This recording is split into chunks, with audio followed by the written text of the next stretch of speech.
So in this recording, we will test the AWS Bedrock Guardrail service. So first, using AWS console, we will create a PII detection guardrail, and then we'll see how we can use that guardrail programmatically through a Python program.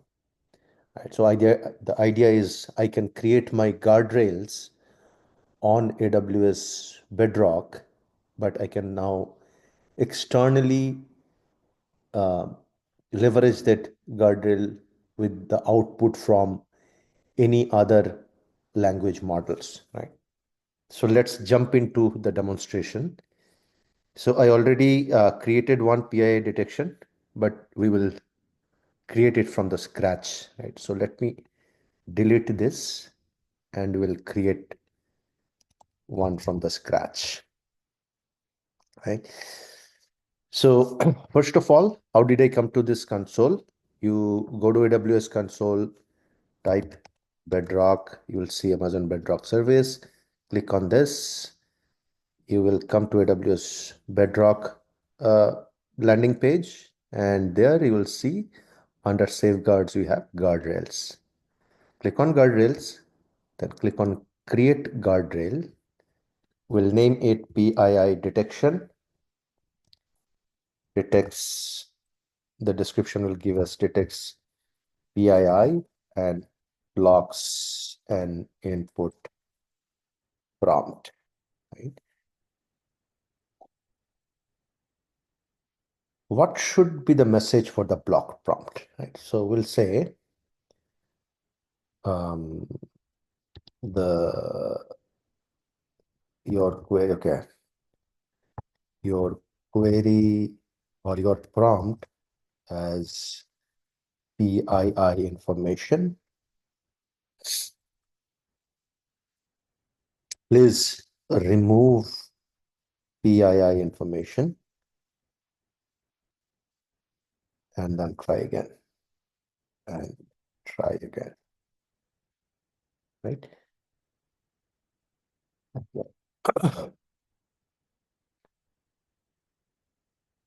We'll keep this ticked, apply the same block message for responses. So this guardrail I want to use for both input moderation as well as for output moderation. Input moderation is when the user asks a query, before the query goes to the language model, I want to apply this guardrail so that if there is an PII, it blocks that input. Similarly, when the language model gives an output, before I give the output to the user, I want to moderate that also to find if there are any PII data in it, right?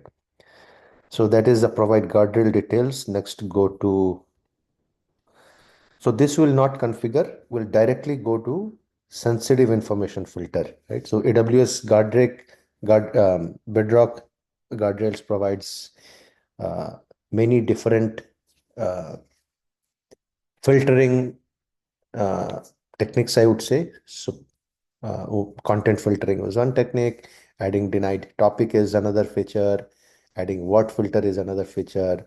PII comes under sensitive information filters, and we can do also contextual grounding check, right? These are the different features that we have in AWS guardrails. In this recording, we'll focus on the sensitive information filter, right? So I will skip this.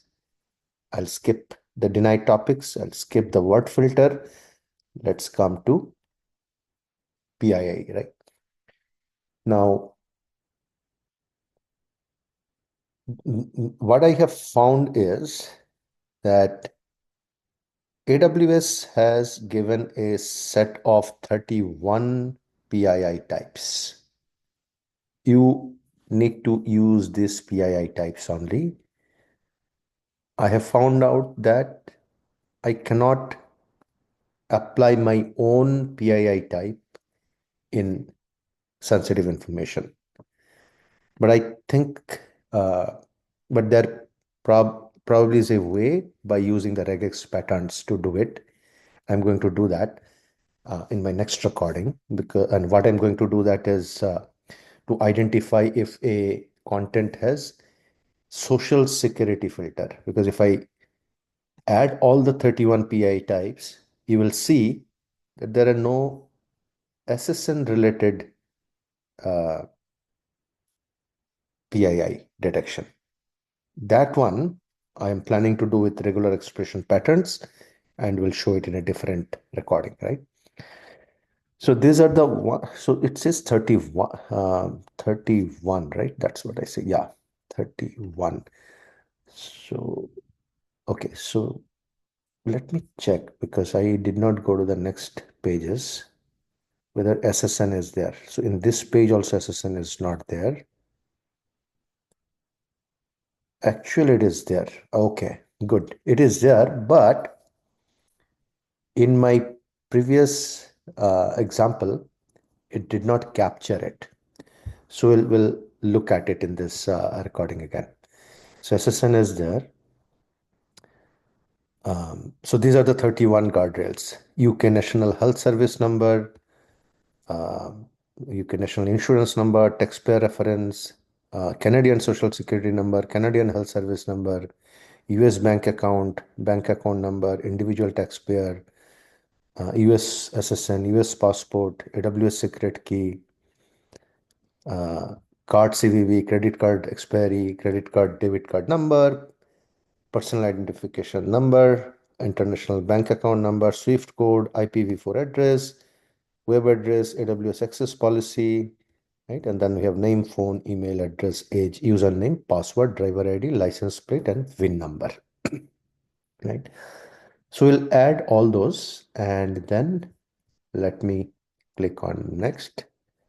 Okay, I need to select the guardrail behavior. Do I want to block or mask?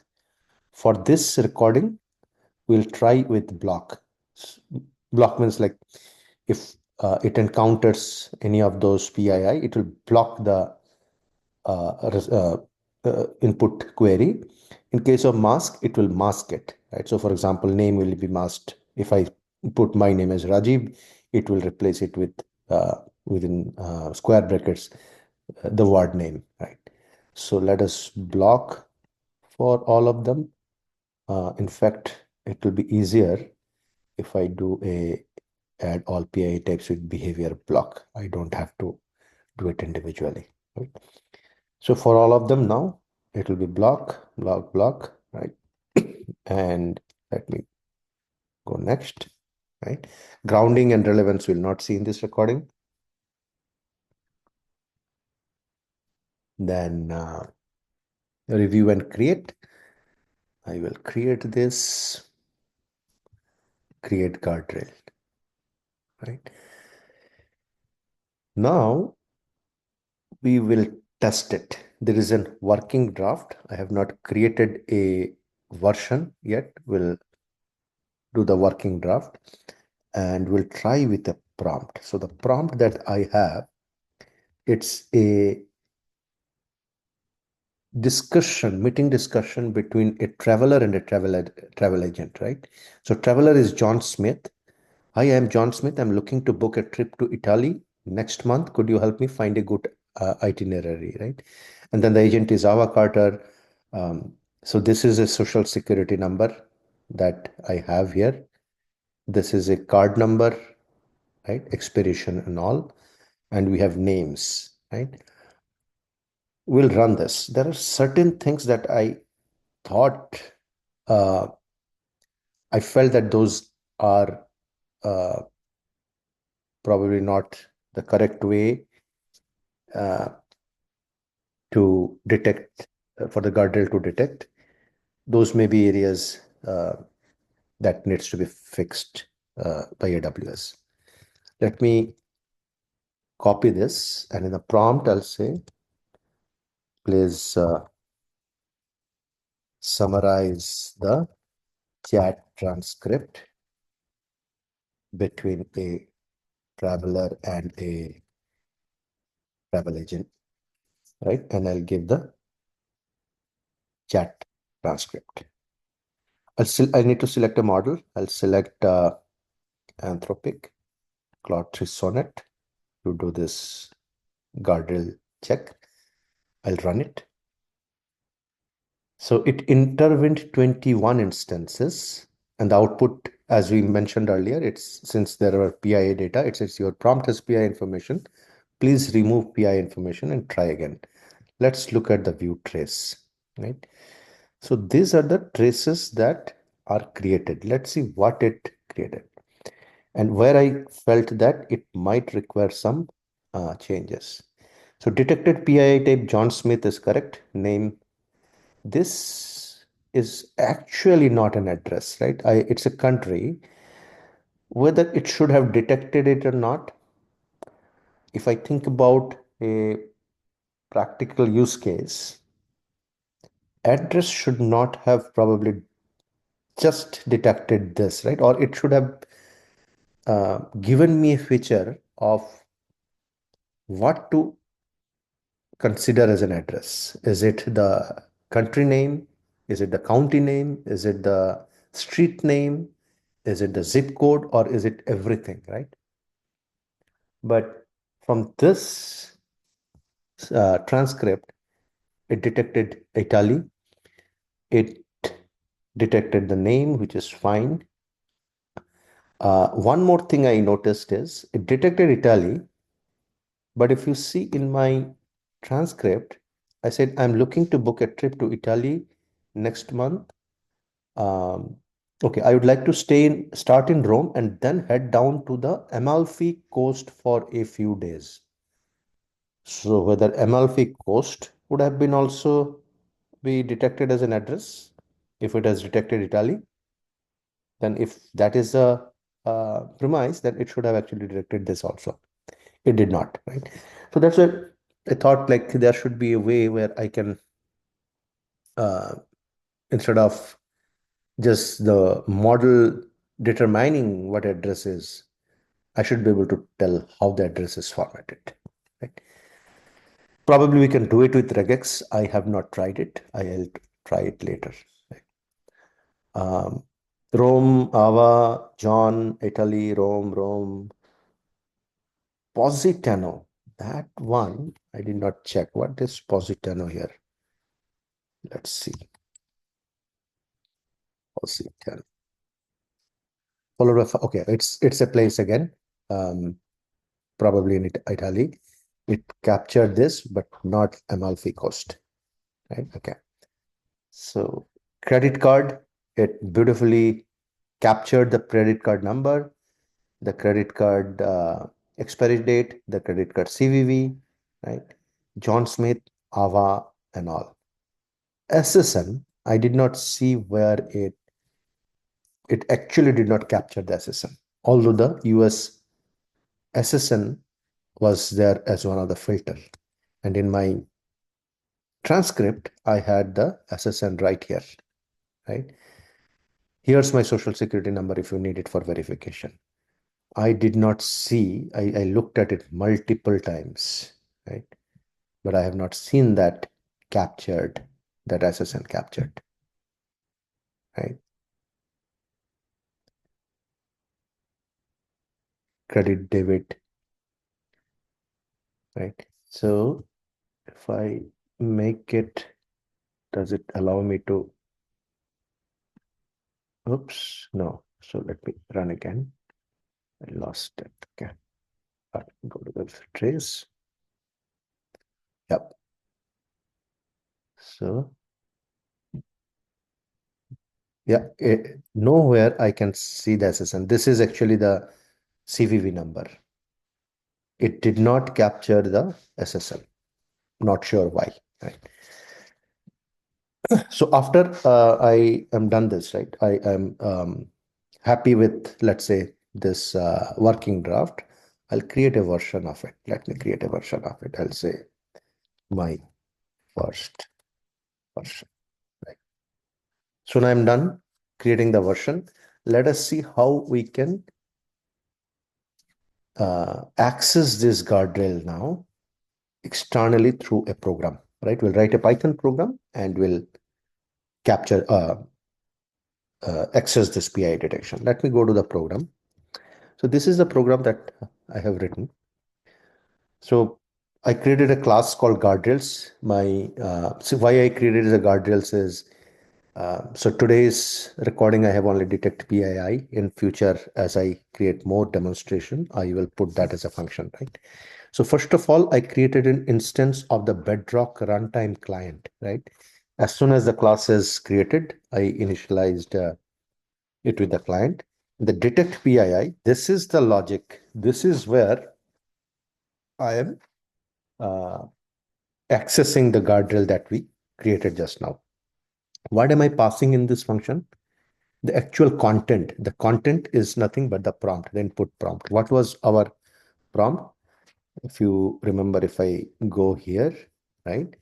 If I, this is where we typed in this content here, right? So this is this content, guardrail ID, guardrail version, type input. So when I say type input, that means I'm telling the guardrail that you check the input prompt, input that is going to the LLM. If I would have said type equal to output, it would have been the output of the language model, right? So input moderator versus the output moderator. Here we are using it as an input moderator. Where do I get the guardrail ID and the guardrail version? So if I go here, this is my guardrail ID once you create it, right? And the version is, so I created version 1, 2, right? The version is not version 1, the version is the number 1 or number 2. If I wanted to check with the word draft would have been the version. And this I learned like initially when I ran it, it failed, and then it actually gave me a very good uh, error message saying that it needs to be a number or draft, right? That's how I came to know. And then I am applying the guardrail. Since I have the client created, I had the Boto3 client created, Bedrock runtime. I'm calling the apply guardrail function on it by passing the guardrail ID, passing the guardrail version, passing the type, which is input, and passing the content. This content is the prompt that I'm giving to the LLM. I'm returning the response now. So whatever response I get, I'm creating a JSON where I'm returning the response as well as a status called success, right? This is something that I custom created so that it becomes more extensible, right? So the return from this detect PII, if it happens correctly, if it is called correctly, it will return a dictionary with response and status as key. Response key will have the actual response from the guardrail, and the status will tell me whether it's a success or a failure, right? If it fails, an exception will occur, right? I have created another function to format this response, right? So once I get this response, I am passing it as guard out content, right? And when we run it, you'll see the response is like this, right? This response again comes as a JSON format, right? And there the uh, action, right? The action shows whether the guardrail has been intervened or not, right? So if I find action, right? So this is the action. So this response is this payload, this JSON payload. In that, there is a key called action. And the action, if the value is guardrail intervened, that means guardrail has intervened this prompt, right? That's what I'm checking here. If the guard response action equal to guardrail intervened, then I am getting the output, right? So this is the output, right? So I'm saying for output, it's also a list. If you see, the list has currently one text. Maybe in some cases, I can get a list of outputs, but here the output from the guardrail is PI has been detected. This is the one that we gave the custom response saying if guardrail intervenes, what should you respond, right?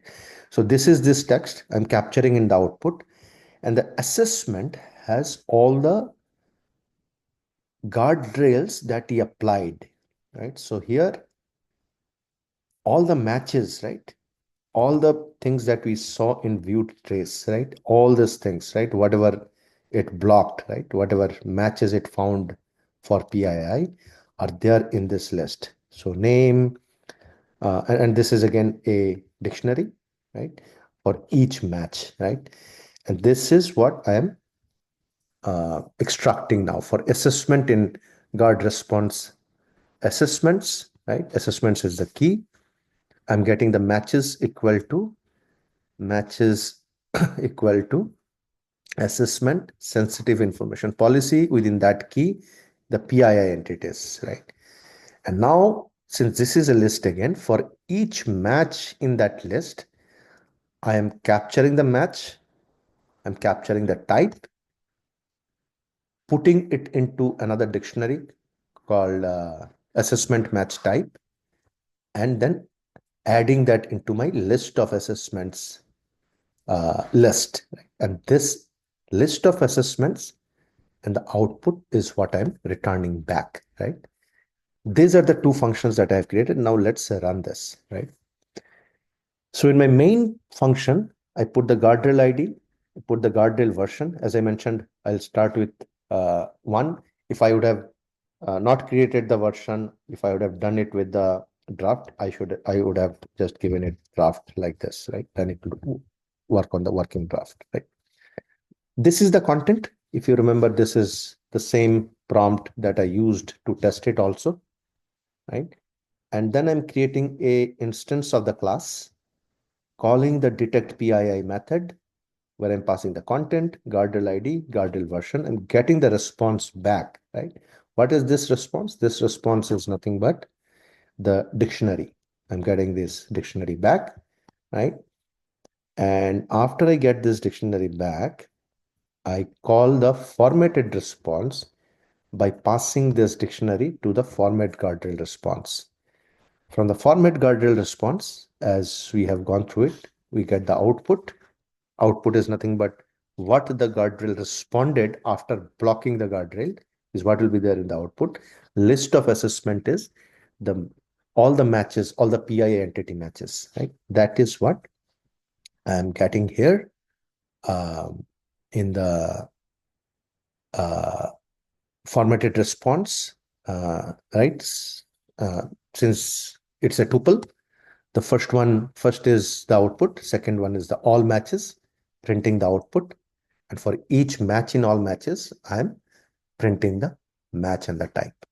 Let me run it and then show it to you. Oops. Guard out content response. Okay, an exception has occurred because, okay, why the exception occurred is this ID that I gave, right? It was for my previous thing, the one that we newly created, it might have got a new ID, right? The guardrail identifier version provided in the request does not exist. So let's get the guardrail ID. So this is our guardrail. This is my new ID, right? I'll pass this ID now. And then we can see this is the output. Your prompt has PI information. Please remove PI information, try again. And these are all the matches which it found out, which matches the PII detection. PII entities basically. I still do not see the social security number here. So that's all I wanted to show as part of this recording. Thank you.